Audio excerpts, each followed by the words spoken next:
Olá, bem-vindo, bem-vinda. Essa é a nossa aula 89 do curso básico de Espiritismo.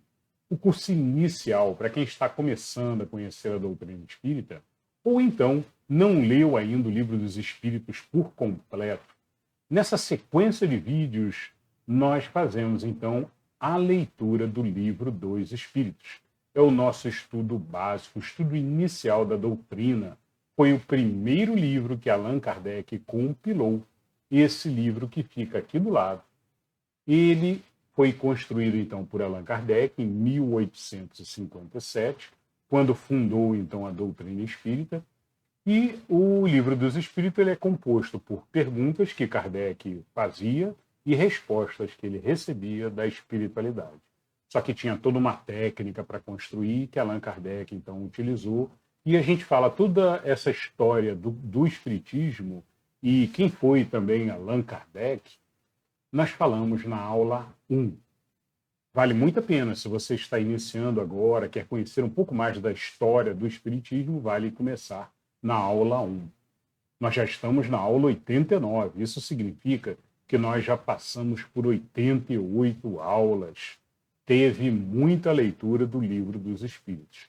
Vale a pena você depois revisar e assistir as aulas que não assistiu ainda. Tem muito aprendizado bom, aprendizado para colocar em prática no seu dia a dia. Bom, além da leitura do Livro dos Espíritos, que nós lemos sempre um conjuntinho de perguntas e respostas toda a aula, nós fazemos também uma leitura de entrada, de abertura, e nós estamos utilizando o livro Caminho, Verdade e Vida. O livro Caminho, Verdade e Vida, ele é uma página, então é uma leitura rápida, mas a gente sempre faz o entendimento, a compreensão do texto, e depois pensamos dali os aprendizados para a gente colocar em prática no nosso dia a dia. Caminho, Verdade e Vida é um livro do Espírito Emmanuel, psicografado pelo Chico. Bom, vamos iniciar então. Como sempre, começamos com a leitura do Caminho, Verdade e Vida. E a leitura de hoje é Honras Vãs. Depois, nós vamos para a leitura do Livro dos Espíritos. Bora lá! Vamos iniciar então com a leitura de hoje do livro Caminho, Verdade e Vida. O título é Honras Vãs. E sempre começamos com a leitura de um versículo e depois o texto de Emmanuel. O versículo de hoje diz: Em vão, porém, me honram, ensinando doutrinas que são mandamentos de homens. Jesus. Isso foi um dito de Jesus.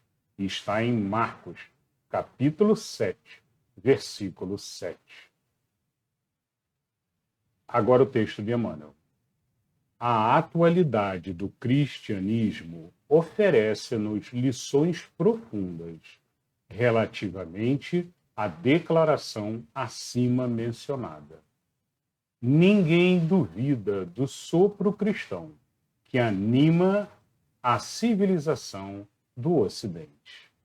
Cumpre notar, contudo, que a essência cristã em seus institutos não passou de sopro, sem renovações substanciais, porque logo após o ministério divino do Mestre vieram os homens e lavraram ordenações e decretos na presunção de honrar o Cristo, semeando em verdade separatismo e destruição. Os últimos séculos estão cheios de figuras notáveis, de reis, de religiosos e políticos que se afirmaram defensores do cristianismo e apóstolos de suas luzes. Todos eles escreveram ou ensinaram em nome de Jesus. Os príncipes expediram mandamentos famosos. Os clérigos publicaram bulas e compêndios. Os administradores organizaram leis célebres. No entanto, em vão procuraram honrar o Salvador, ensinando doutrinas que são caprichos humanos, porquanto o mundo de agora ainda é campo de batalha das ideias, qual no tempo em que Cristo veio pessoalmente a nós, apenas com a diferença de que o farisaísmo, o templo, o sinédrio, o pretório e a corte de César possuem hoje outros nomes. Importa reconhecer, desse modo, que, sobre o esforço de tantos anos, é necessário renovar a compreensão geral e servir ao Senhor, não segundo os homens, mas de acordo com os seus próprios ensinamentos. Então, um belíssimo e profundo texto de Emmanuel, falando sobre os verdadeiros ensinamentos de Jesus, que devemos, de fato, acreditar e seguir, e não o que foi manipulado, que foi entregue e que foi modificado durante a construção dos canônicos atuais. Então, tem muita coisa atualmente na religião predominante no Ocidente, na ortodoxia católica, que, infelizmente, não era o que Jesus pregou. Muito do que está lá não faz parte do que Jesus realmente nos trouxe. Jesus começava dizendo que para fazer a oração não é necessário ir a templo algum, no canto, no seu quarto, em silêncio, ou afastando-se no monte, em silêncio, é o local para se fazer a verdadeira e pura oração. Com palavras simples, com palavras, não precisa de palavras complexas, nem decoradas, muito menos em latim, palavras do povo de forma simples e ditas com amor e consentimento. Isso sim é uma oração que se eleva e que vai até Deus. Me faz lembrar aqui esse texto de Emmanuel, os verdadeiros cristãos, os primeiros cristãos, que logo depois que Jesus se foi, começaram a surgir, a aflorar e a divulgar, então, o Evangelho de Jesus. Os discípulos de Jesus, sim, mas vários outros grupos cristãos começaram a se formar. Grupos chamados gnósticos, que construíram, então, textos de Jesus, textos, alguns dos textos, inclusive, textos secretos, divulgados internamente entre os discípulos e entre Jesus. São os evangelhos apócrifos. Apócrifo significa secretos. Jesus uma vez disse: para eles não é permitido conhecer, aprender o que eu ensino para vocês, disse para os discípulos. Quando os discípulos perguntaram: por que tu falas em parábolas? Por que só falas em parábolas para eles? E aí Jesus falou: porque para eles, para o povo de uma maneira geral, não lhes é permitido ainda conhecer. Jesus sabia que o povo não tinha condição de absorver o que ele estava passando. E o que Jesus passava ali, ele passava internamente para os seus discípulos. E todo esse conhecimento, que é um conhecimento espiritual, fundamentalmente, foi passado na relação dos discípulos mais íntimos, que chegavam a 12, 15, 18, 20 no máximo, em reuniões pequenas, mas com muita espiritualidade, com muita profetização, como Jesus, e como se dizia na época, inclusive os próprios judeus todos chamavam profetizar, né? Que era justamente, mediunicamente, receber mensagens. E isso tudo nós vemos nos evangelhos apócrifos. Convido a todos a mergulhar nesse conhecimento também. Os evangelhos apócrifos foram encontrados quase que sincronamente em 1945, em Nag Hammadi, e em 1947, no Mar Morto, em Qumran. Os do Mar Morto seriam do grupo de essênios que existia ali em Qumran e que esconderam, quando foram atacados, provavelmente, esconderam a biblioteca para não perder. E foram achados, então, quase com uma sincronicidade divina. Parece que foi dito assim, acabou a guerra, né? Foi em 1945, acabou a guerra, chegou a hora. Vamos, então, tirar o véu disso e trazer, então, à tona os verdadeiros evangelhos, os evangelhos escritos pelos primeiros cristãos. 1945, Nag Hammadi, Egito. 1947, os evangelhos de Qumran, do Mar Morto, próximo a Jerusalém, muito perto de Jerusalém. Bom, evangelhos belíssimos que a gente traz aqui no canal também, com muito estudo puro, e a gente percebe, então, a espiritualidade como existia naquela época dos primeiros cristãos. Sofitas, mandeanos, que eram os discípulos de João Batista, maniqueístas de Mani e diversos outros, que se espalharam, então, ali pelo mundo todo. Inclusive, a maioria deles massacrados durante as primeiras cruzadas, aonde queimaram, então, livros, queimaram pessoas, crianças, numa guerra dita Guerra Santa.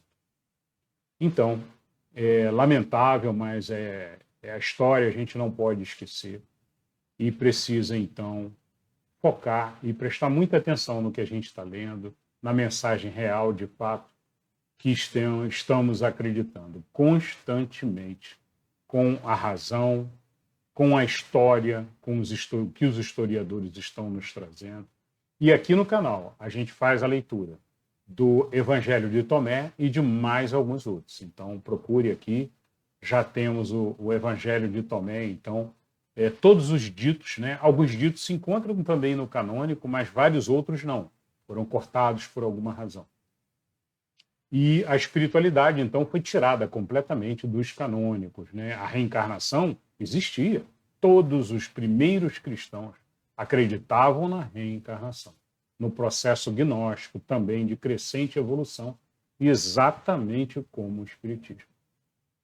Bom, convido vocês mais uma vez, então, a se inscrever, deixe seu like, assista também, além aqui da nossa leitura, também a leitura dos evangelhos gnósticos. E comece pelo Evangelho de Tomé, que é muito bonito. Bora lá, então. Então, com relação aqui à leitura do Caminho, Verdade e Vida, encerramos aqui, com esses aprendizados aqui de que precisamos sempre pensar, raciocinar e não aceitar o que qualquer um falou, porque está escrito há não sei quantos anos, há não sei quanto tempo e tal, né? Então, procurar compreender e verificar se ali não tem interesses, se ali não tiveram interesses tentando manipular para um determinado caminho, se não foi modificado. E é isso, sempre com a nossa razão e o nosso filtro noético, a nossa razão noética interna, fazendo a decisão, fazendo a escolha. Muito bem, pessoal, vamos agora então para a leitura do Livro dos Espíritos de hoje. E o Livro dos Espíritos, hoje, a gente vai encerrar a lei da destruição. Terminamos, então, na aula de hoje, a lei da destruição. Vamos falar hoje sobre pena de morte. Lembrando que nós estamos na parte terceira do Livro dos Espíritos, onde os espíritos passaram para Kardec as leis que existem na natureza. E aí tem várias leis, nós já lemos algumas aqui, conforme mostra o quadro aqui do lado. E estamos agora lendo sobre a lei da destruição, o último tópico da lei da destruição, que fala sobre pena de morte. Hoje nós vamos da questão 760 até a questão 765. Bora lá. Pergunta Kardec: desaparecerá algum dia da legislação humana a pena de morte? Resposta: incontestavelmente desaparecerá, e a sua supressão assinalará um progresso da humanidade. Quando os homens estiverem mais esclarecidos, a pena de morte será completamente abolida da terra. Não mais precisarão os homens de ser julgados pelos homens. Refiro-me a uma época ainda muito distante de vós. Muito bem. Então, essa foi a resposta dos espíritos. Eu acho que é bem clara, não precisa nem explicar. Mas os espíritos continuam com um outro trecho de explicação. Vamos ler. Sem dúvida, o progresso social ainda muito deixa a desejar, mas seria injusto para com a sociedade moderna quem não visse um progresso nas restrições postas à pena de morte, no seio dos povos mais adiantados e a natureza dos crimes a que a sua aplicação se acha limitada. Se compararmos as garantias de que entre esses mesmos povos a justiça procura cerrar o acusado à humanidade de que usa para com ele, mesmo quando o reconhece culpado, com o que se praticava em tempos que ainda não vão muito longe. Não poderemos negar o avanço do gênero humano na senda do progresso. Então, esse é um texto de 1857 e os espíritos aqui comentam com Kardec, olha, nós já podemos, já nesta época, já ver já as melhorias que ocorreram, né? A pena de morte, anteriormente, na Idade Média, era comum, né? A pena de morte ocorria e não se dava valor à vida nenhum, né? Se cometeu um erro qualquer, às vezes por menor que seja, poderia ser condenado à morte ou coisas assim graves, né? Penalidades muito graves para a pena que cometeu. Bom, o que os espíritos nos trazem aqui é o conceito espírita de que quem é o dono da vida, quem pode retirar uma vida, é Deus e mais ninguém. Então só Deus tem esse direito e essa decisão. O ser humano não pode tirar a vida de outro ser. Tá? Então, mesmo como uma pena de morte, mesmo que tenha sido um crime terrível, a resposta é não. E devemos gradativamente caminhar, como estamos caminhando, para extinguir a pena de morte. E aí continua Kardec, na questão 700, lemos a 760, né? Agora vamos ler a 761. A lei de conservação dá ao homem o direito de preservar a sua vida? Não usará ele esse direito quando elimina da sociedade um membro perigoso? Então, a pergunta de Kardec é boa, né? É uma pergunta inteligente, que ele diz, olha, não existe a lei de preservação, de conservação, em que o homem tem o direito e a obrigação de conservar a sua vida? Não seria esse o direito quando ele utiliza, assim, então, de eliminar um ser perigoso da sociedade? Essa é a pergunta de Kardec. E a resposta dos espíritos. Há outros meios de ele se preservar do perigo, que não o matando. Demais é preciso abrir e não fechar ao criminoso a porta do arrependimento. Então é isso, né? O que a gente precisa compreender também é que muitas vezes um ser aqui na matéria vai sofrer durante muito tempo, né? Mesmo que tenha agido errado e cometido crimes horríveis, né? Ele vai pagar muito aqui na matéria, né? Ainda mais se estiver preso e tudo, né? Há outras formas, é isso que dizem os espíritos, há outros meios de preservar do perigo as pessoas, que não matando, né? Muito bem, vamos à questão 762. A pena de morte, que pode vir a ser banida das sociedades civilizadas, não terá sido de necessidade em épocas menos adiantadas? Essa pergunta de Kardec é com relação ao passado, né? A épocas muito antigas, né? A pena de morte seria necessária? E a resposta dos espíritos: necessidade não é o termo. O homem julga necessária uma coisa sempre que não descobre outra melhor. À proporção que se instrui, vai compreendendo melhormente o que é justo e o que é injusto, e repudia os excessos cometidos nos tempos de ignorância e em nome de justiça. Né? E aí eu queria só lembrar que muitos morreram na fogueira no passado. Muitos morreram. Por quê? Porque não tínhamos também um julgamento sério, não tinham direito a julgamento. Quem vinha e julgava era a mesma pessoa que se sentia ofendida. Não é? Então, isso é uma justiça completamente errada, né? E isso aconteceu muito no passado. Então, não tem como a gente dizer que havia essa necessidade no passado. Não havia. O problema é que o homem não encontrava uma outra forma melhor de punição.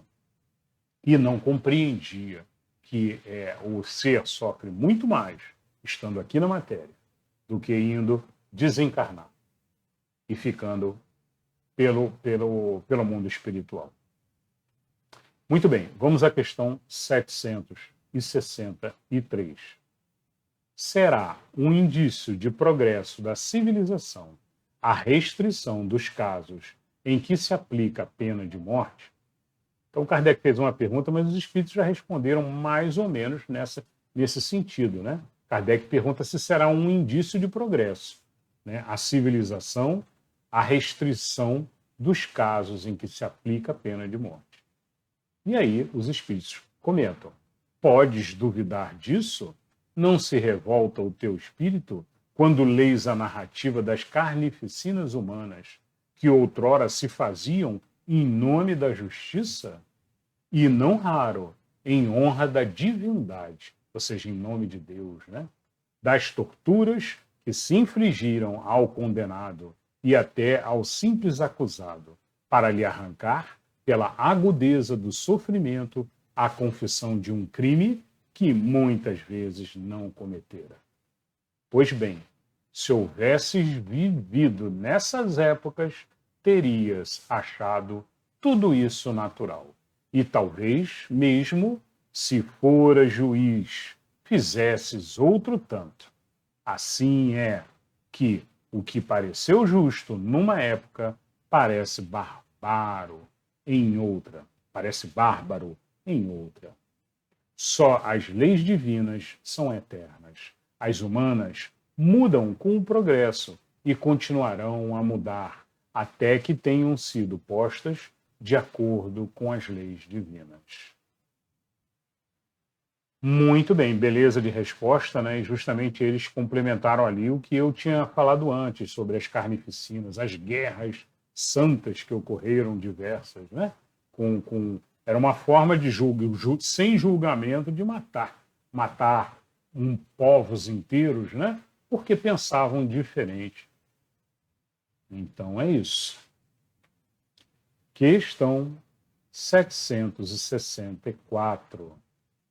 Disse Jesus: quem matou com a espada, pela espada perecerá.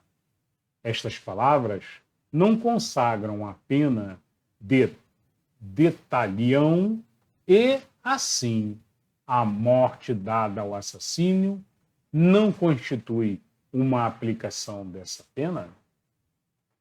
Então, Kardec aqui usou palavras de Jesus, né? E aí os espíritos comentam: tomai cuidado, muito vos tendes enganado a respeito destas palavras, como acerca de outras.